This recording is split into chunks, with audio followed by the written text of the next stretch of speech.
Bikers surrounded a teen to intimidate him. They didn't know he was trained to take them down. Some heroes don't wear capes. Some don't even fight back, unless they have to.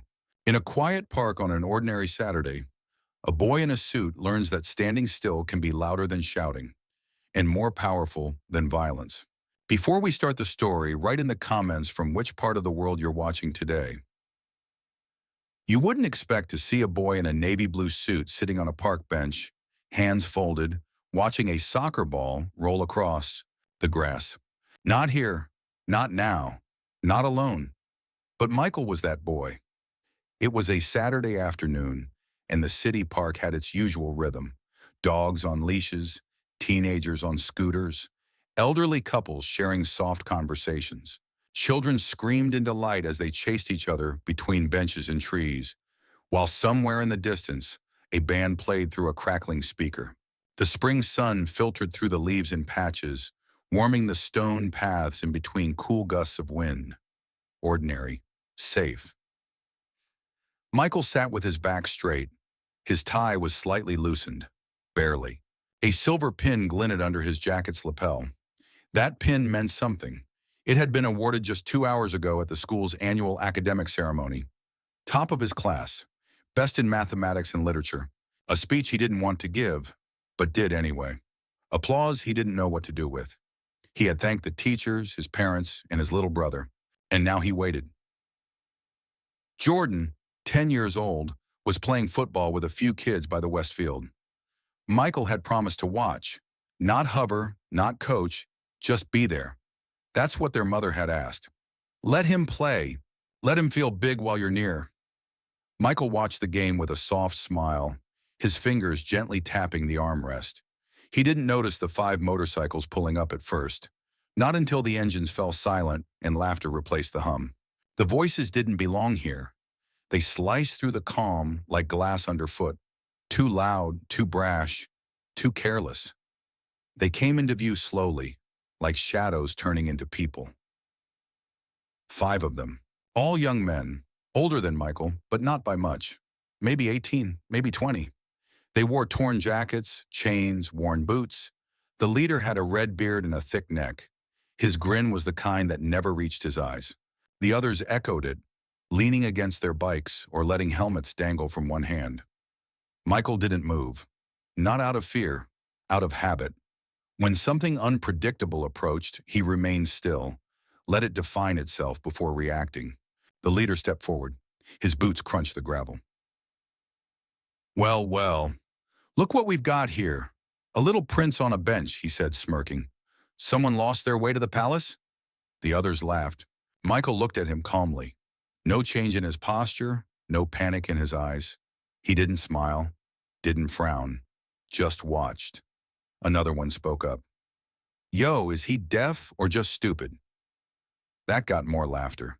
The red-bearded one leaned closer. I asked you a question, suit boy. Michael blinked once. No words. That silence, so clean and deliberate, seemed to stretch the space between them.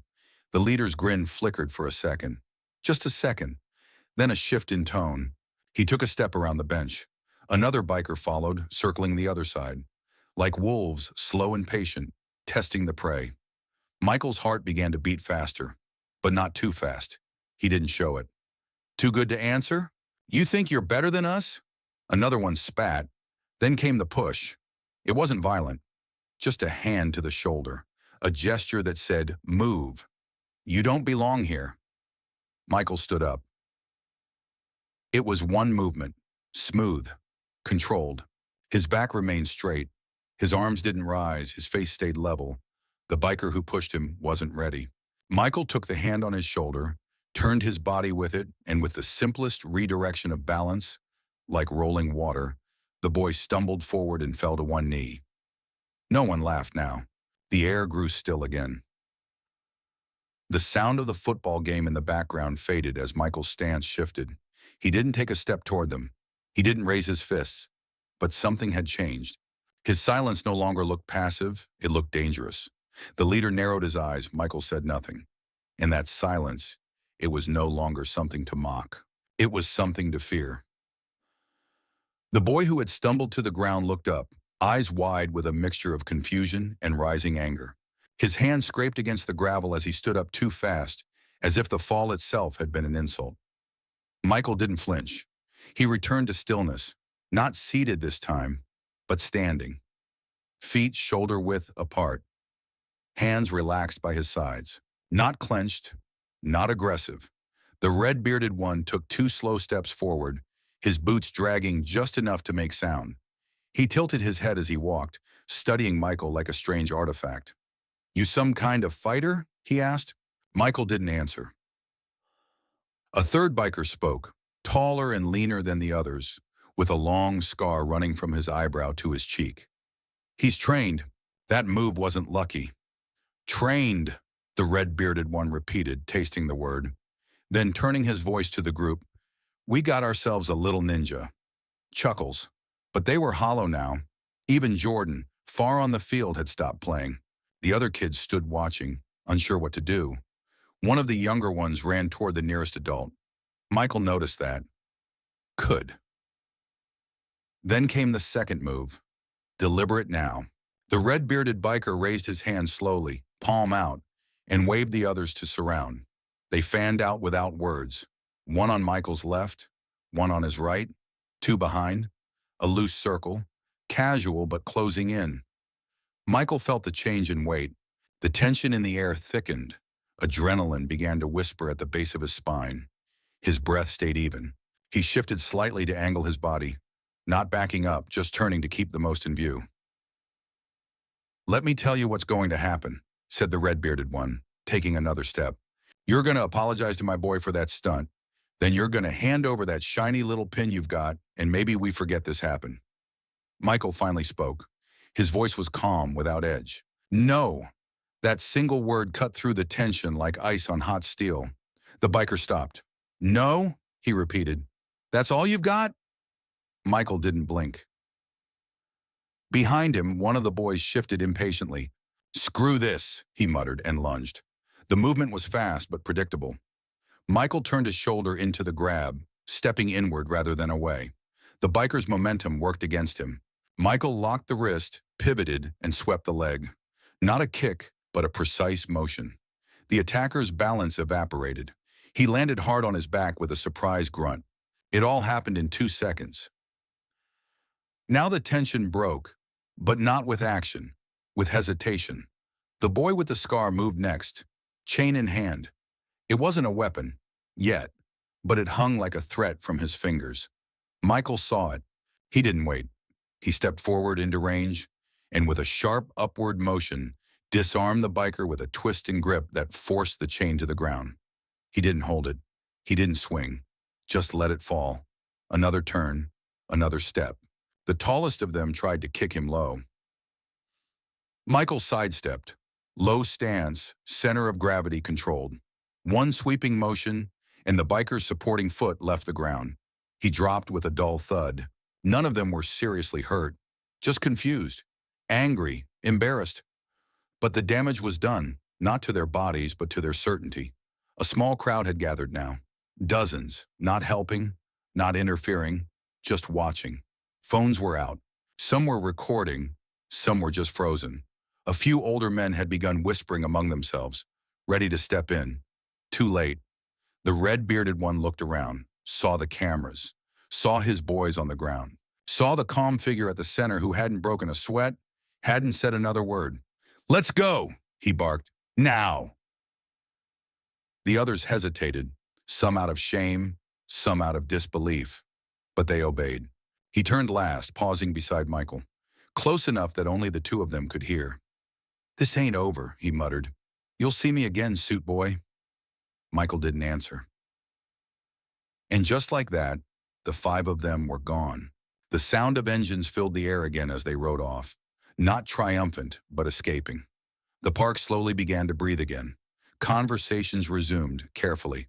Phones were lowered. People watched Michael, not clapping, not cheering, just watching. He turned to the crowd. His voice was steady, firm. "I'm fine," he said. "Thanks for staying out of it. Really. But thanks for being here." Some nodded. Some didn't know what to say. A few children looked up at him like he was something from a different world. That's when Jordan ran up. He was panting, eyes huge, voice shaky. You, you took them down, Mike. Michael crouched slightly, placing a hand on his brother's shoulder. I didn't take them down, he said. I just didn't let them do what they wanted. Jordan blinked. But you fought them. I stopped them. That's the same thing. Michael gave a small shake of the head. No, it isn't. He took Jordan's hand. The two of them walked away back toward the street. Behind them, the crowd slowly began to scatter. The strange part was how fast it happened. One moment, Michael was standing in the center of 5 boys.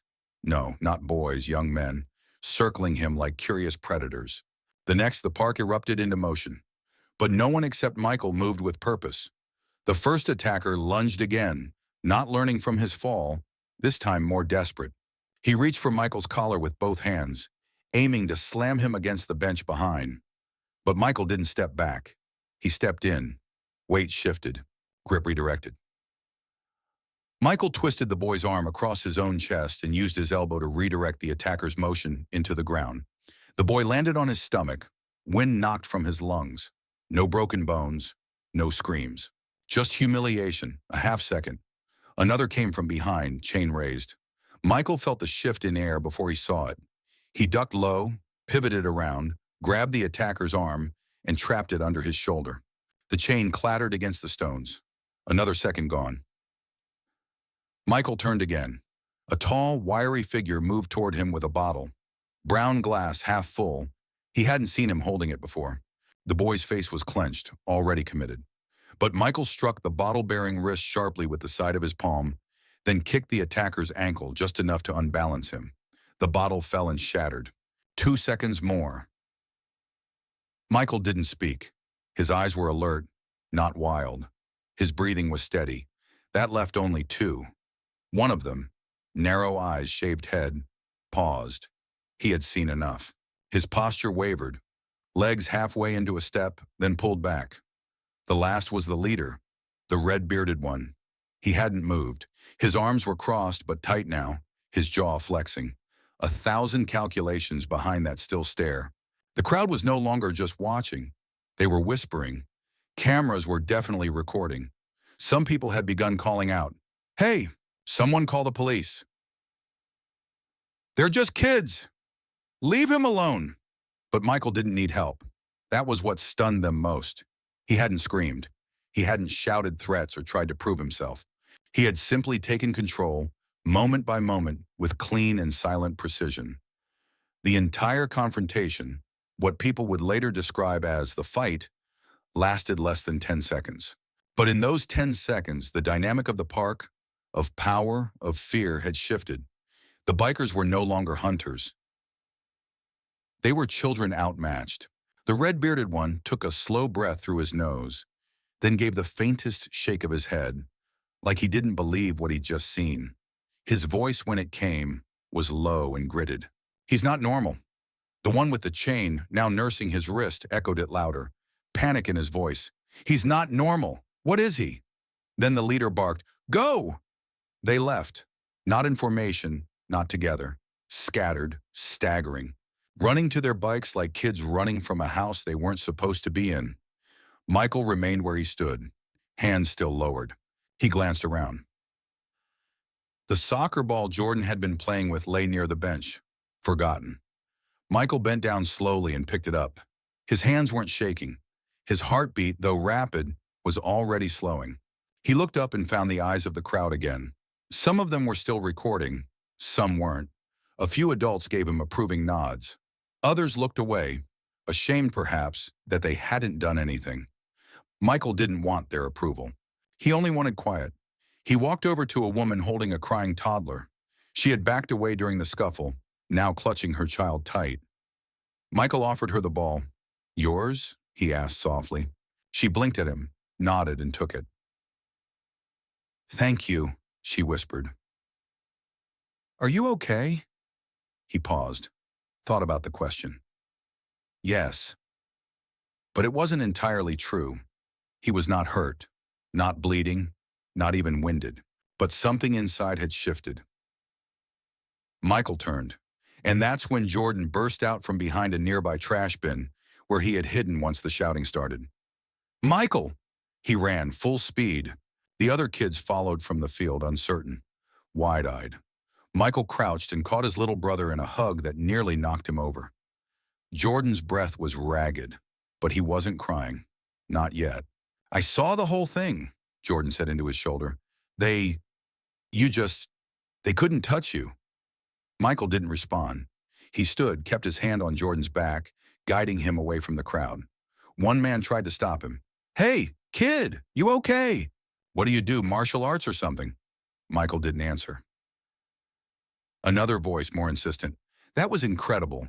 Someone should interview you or... Michael shook his head. Not to them, not sharply, just enough. I don't want attention, he said. I want to go home. He took Jordan's hand. They left the park with quiet steps, two shadows stretching long in the afternoon sun. Behind them, the whispers grew, and the videos began to upload. The walk home was quiet.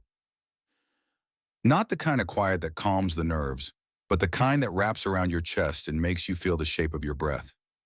Jordan, usually full of questions, didn't say much. He walked beside his older brother, holding a stick he'd picked up along the way, dragging it across fences and curbs like a child needing something to fill the silence. Michael didn't rush. His steps were even, measured, not because he was tired, but because he was still working his way back into himself. They turned onto their street, a quiet row of pale brick houses and low trees, yards with mismatched flower beds and bicycles left lying sideways. The sun was already dipping behind the rooftops, giving everything a softer color. Their mother was in the garden. She was pulling weeds with gloves too big for her hands and humming a tune from her childhood. When she saw them coming, she stood up and wiped her forehead, ready to call out. Then her face shifted. Something in their expression stopped her. Jordan ran ahead. Michael stayed behind. Everything okay? She asked as Jordan hugged her waist. Jordan nodded. We're fine. Michael stepped closer. There were some guys at the park. They started something. It didn't last. Her eyes sharpened. Are you hurt? No. Was Jordan hurt? No. She studied him for a moment longer, then looked at Jordan, who shrugged helplessly. He was awesome, Mom. Michael cut in gently. Let's not make it a thing. She didn't press. Not now. She had learned over the years that with Michael, silence was sometimes the fastest way to the truth. Dinner in an hour, she said. Wash up. They went inside. Michael's room was still exactly how he'd left it that morning. A small desk with books stacked by subject, a neatly made bed, a jacket folded on the chair. A punching pad leaned against the closet, part of his home routine. Nothing flashy. No posters of fighters or weapons or slogans. Just a quiet space. He took off the suit jacket, hung it carefully, then undid the tie. He stood there in his white shirt for a moment, breathing. The adrenaline was gone, but something else had taken its place. Not guilt, not pride. Something heavier. Responsibility. He looked at his hands. No blood, no bruises, but the way the chain had felt in his grip. The pressure of redirecting that wrist, the moment before the tall one fell. Those sensations lingered. It hadn't been a victory. It had been a line, crossed only because there had been no choice. He sat at his desk and opened his notebook, where he tracked training notes and movement drills. He didn't write anything new, just flipped pages, reading quietly, remembering what he'd learned from Mr. Choi, his instructor. Don't chase the fight. Don't run from it either. Let it come to you. Handle it. Let it go. But letting go was never simple. A knock came at the door. It opened before he could answer. Jordan. He walked in and stood in the center of the room like someone requesting permission to speak in court. They're talking about you, he said. Who? Everyone. Michael frowned. Already? Jordan nodded. It's online. Some of the kids were filming. The guy with the bottle, he was on one video. You flipped him. Michael stood. I told them not to post anything. You didn't tell anyone anything, Jordan pointed out. Michael sighed. Jordan stepped forward, his voice more serious now. Are they going to come back? I don't know. If they do, will you fight them again? Michael looked down at his little brother, 10 years old but already carrying the weight of questions that should belong to older people. I hope not, he said, but I won't let them hurt anyone. Jordan nodded, then hesitated. Were you scared?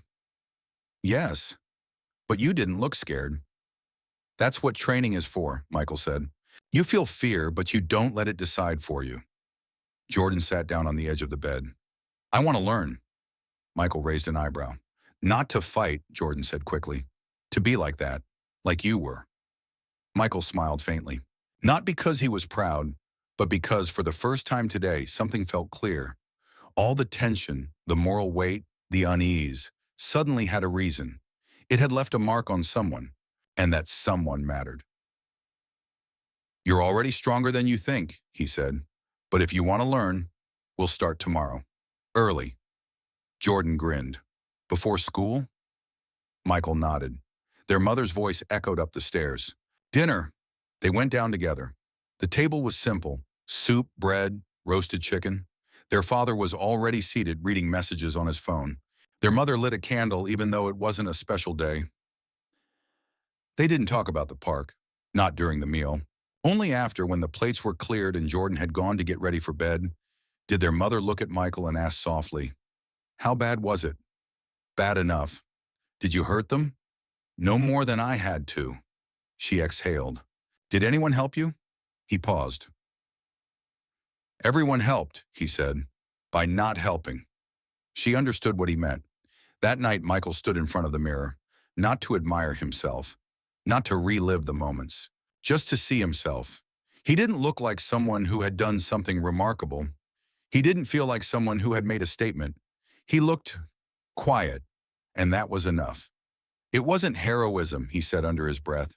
It was just what needed to be done. Then after a pause, more to himself than anyone, because someone had to say no. By Monday, everyone knew. At school, it was the first thing whispered in the halls. Teachers didn't mention it during class, but they watched Michael a little differently now. Curious, careful. A few of them pulled him aside in private. I heard something happened in the park, said Mr. Denkoff, the literature teacher. Michael nodded. You okay? I'm fine. The teacher hesitated, then added, If you need to talk, my door's open. Michael thanked him and left. The story had fractured into versions. Some said 5 men tried to rob him. Others claimed he fought off a gang. A few were convinced he'd used some kind of weapon. One girl swore she'd seen him flip someone with a single finger. Michael said nothing. He neither confirmed nor denied, and that made the rumors grow louder. Jordan walked with pride now. People looked at him like he was the brother of someone legendary, but even he had stopped telling the full story. Maybe because he sensed Michael didn't want it retold. That afternoon after school, Michael left through the back gate and took the long way home. The air smelled like warm pavement and dry leaves. His footsteps echoed on the narrow sidewalk where few others walked. And that's when he saw the bike.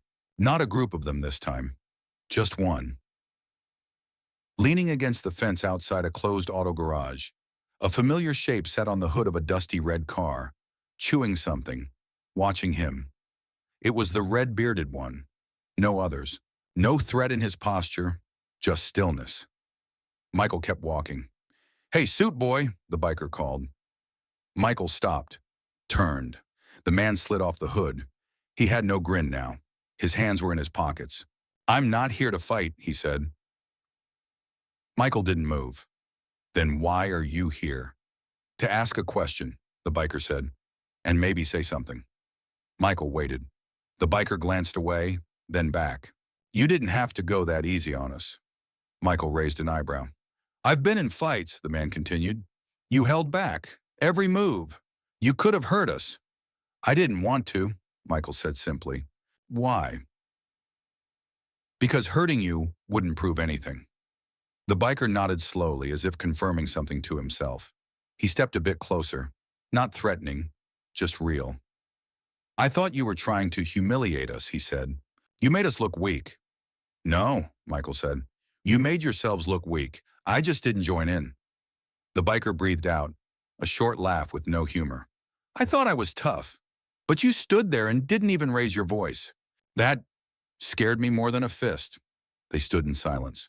Then the biker added, You know the others are pissed, embarrassed, but I think they're also scared.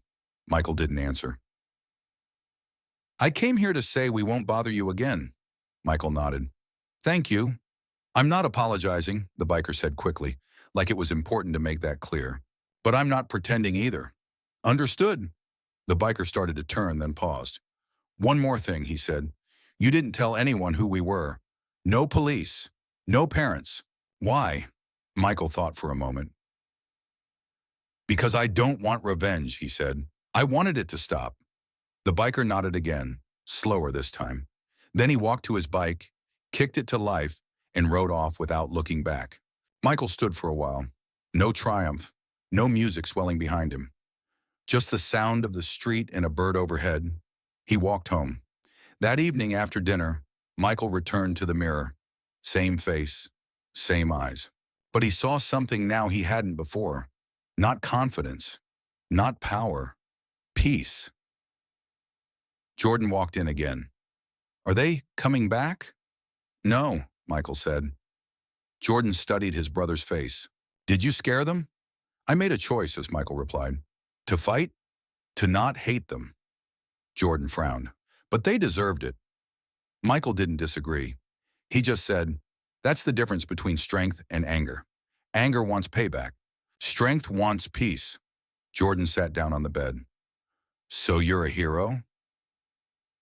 Michael looked at him, thought carefully. No, he said. I just drew a line, and I didn't let them cross it. Jordan nodded slowly this time. I still want to learn. You will, Michael said. But first you learn to wait, then to listen.